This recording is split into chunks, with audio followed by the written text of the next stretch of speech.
ഈശോയിൽ സ്നേഹമുള്ളവരെ, മാലാഖമാരുടെ അപ്പത്തിലേക്ക് സ്വാഗതം. നമ്മൾ നമ്മുടെ ദിവ്യബലി അർപ്പണത്തിലെ പ്രാരംഭ കർമ്മങ്ങളുടെ വിശദീകരണത്തിലാണ്.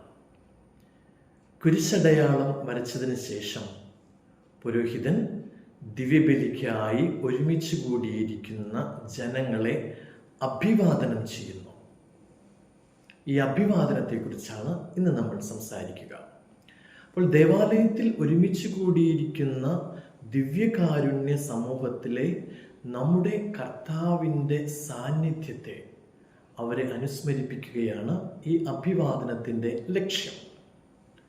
അപ്പോൾ പുരോഹിതൻ്റെ അഭിവാദനത്തിലൂടെയും അതിന് ജനങ്ങൾ നൽകുന്ന മറുപടിയിലൂടെയും ദിവ്യബലിക്കായി ദേവാലയത്തിൽ അണഞ്ഞിരിക്കുന്ന സമൂഹം മുഴുവൻ സഭയുടെയും പ്രതീകമാണ് എന്ന യാഥാർത്ഥ്യത്തിലേക്കാണ് നമ്മെ നയിക്കുക.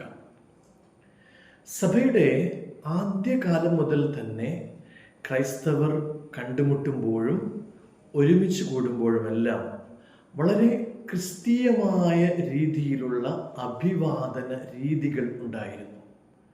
തികച്ചും ക്രിസ്തീയമായ രീതിയിലുള്ള അഭിവാദനങ്ങൾ അത് നമുക്ക് വിശുദ്ധ ഗ്രന്ഥത്തിൽ പല സ്ഥലങ്ങളിലായി കാണാവുന്നതാണ്. നമ്മുടെ ദിവ്യബലി അർപ്പണത്തിൽ, നമ്മുടെ റോമൻ മിസ്സാളിൽ 4 വ്യത്യസ്തമായ രീതികളിലുള്ള അഭിവാദനങ്ങളാണ് നൽകിയിരിക്കുന്നത്. ഒന്നാമത്തേത് ഇപ്രകാരമാണ്: നമ്മുടെ കർത്താവായ യേശുക്രിസ്തുവിൻ്റെ കൃപയും പിതാവായ ദൈവത്തിൻ്റെ സ്നേഹവും പരിശുദ്ധാത്മാവിൻ്റെ സംസർഗവും നിങ്ങളോടുകൂടെ. ഇത് കൊറിന്തോസുകാർക്ക് എഴുതിയ 2-ാമത്തെ ലേഖനത്തിലെ 13-ാം അധ്യായത്തിലെ 13-ാമത്തെ വാക്യമാണ്. വിശുദ്ധ പൗലോസ് അപ്പോസ്തലൻ കൊറിന്തോസുകാർക്ക് എഴുതിയ തൻ്റെ ലേഖനം സമാപിപ്പിക്കുന്നത് കൊറിന്തോസുകാരെ ഇപ്രകാരം അഭിവാദനം ചെയ്തുകൊണ്ടാണ്. രണ്ടാമത്തേത്, നമ്മുടെ പിതാവായ ദൈവത്തിൽ നിന്നും കർത്താവായ യേശുക്രിസ്തുവിൽ നിന്നും കൃപയും സമാധാനവും നിങ്ങളോടുകൂടെ. ഇത് വിശുദ്ധ ഗ്രന്ഥത്തിൽ നാം കാണുക കൊറിന്തോസുകാർക്ക് എഴുതിയ 1-ാമത്തെ ലേഖനത്തിലെ 1-ാം അധ്യായം 3-ാമത്തെ വാക്യമാണ്. ഇവിടെയും പൗലോസ് അപ്പോസ്തലൻ കൊറിന്തോസുകാർക്ക് തൻ്റെ ലേഖനം ആരംഭിക്കുന്നത് അവരെ ഇപ്രകാരം അഭിവാദനം ചെയ്തുകൊണ്ടാണ്. 3-ാമത്തെ അഭിവാദന രീതി നമ്മൾ കാണുക ഇപ്രകാരമാണ്: കർത്താവ് നിങ്ങളോടുകൂടെ, ഡോമിനോസ് വോബിസ്കോം. ഇതാണ് ഏറ്റവും പുരാതനമായ ഒരു ക്രൈസ്തവ അഭിവാദന രീതി. ഇത് ക്രൈസ്തവർക്കിടയിൽ മാത്രമല്ല, യഹൂദർക്കിടയിലും ഉണ്ടായിരുന്ന ഒരു അഭിവാദന രീതിയാണ്. നമുക്കിത് വിശുദ്ധ ഗ്രന്ഥത്തിൽ കാണാവുന്നതാണ്.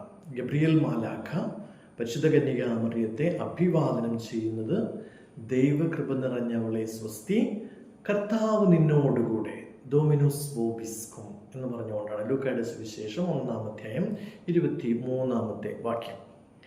പഴയ നിയമത്തിൽ നമ്മളിത് കാണുന്നുണ്ട്. റൂത്തിന്റെ പുസ്തകത്തിൽ ബോവസ് കർത്താവ് നിങ്ങളോടുകൂടെ എന്ന് പറഞ്ഞുകൊണ്ട് ആ കൊയ്ത്തുകാരെ അഭിവാദനം ചെയ്യുന്നത്.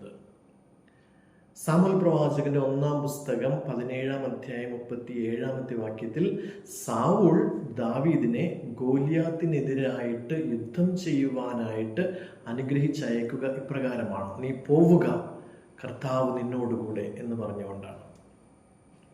4-ാമത്തെ ഒരു രീതി നമ്മൾ റോമൻ മിസ്സാളിലുള്ളത് സമാധാനം നിങ്ങളോടുകൂടെ, പാക്സ് വോബിസ്കോം എന്ന് പറഞ്ഞുകൊണ്ടാണ്. ഇത് മെത്രാന്മാർ മുഖ്യ കാർമ്മികരായി ദിവ്യബലി അർപ്പിക്കുമ്പോൾ മെത്രാന്മാർക്ക് മാത്രം ഉപയോഗിക്കുവാനുള്ള ഒരു അഭിവാദന രീതിയാണ്. ഇത് നമ്മൾ എവിടെയാണ് കാണുക?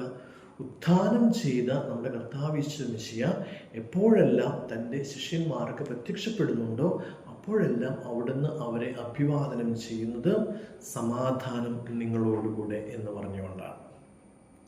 പ്രിയപ്പെട്ടവരെ, ഈ 4 അഭിവാദന രീതികൾക്കും ജനങ്ങൾ പ്രത്യുത്തരം നൽകുക അങ്ങേ ആത്മാവോടും കൂടെ എന്ന് പറഞ്ഞുകൊണ്ടാണ്. അപ്പോൾ എന്താണ് ഈ അങ്ങേ ആത്മാവോടും കൂടെ എന്ന് പറയുമ്പോൾ അത് അർത്ഥമാക്കുന്നത്? അത് നമുക്ക് അടുത്ത വീഡിയോയിൽ മനസ്സിലാക്കാം. എന്താണ് അങ്ങേ ആത്മാവോടും കൂടെ, എത് കോം സ്പിരിതു തുവോ എന്നുള്ളത് അർത്ഥമാക്കുന്നത്? ഏവർക്കും അനുഗ്രഹപ്രദമായ നല്ല ഒരു ഞായറാഴ്ച ആശംസിക്കുന്നു. നന്ദി.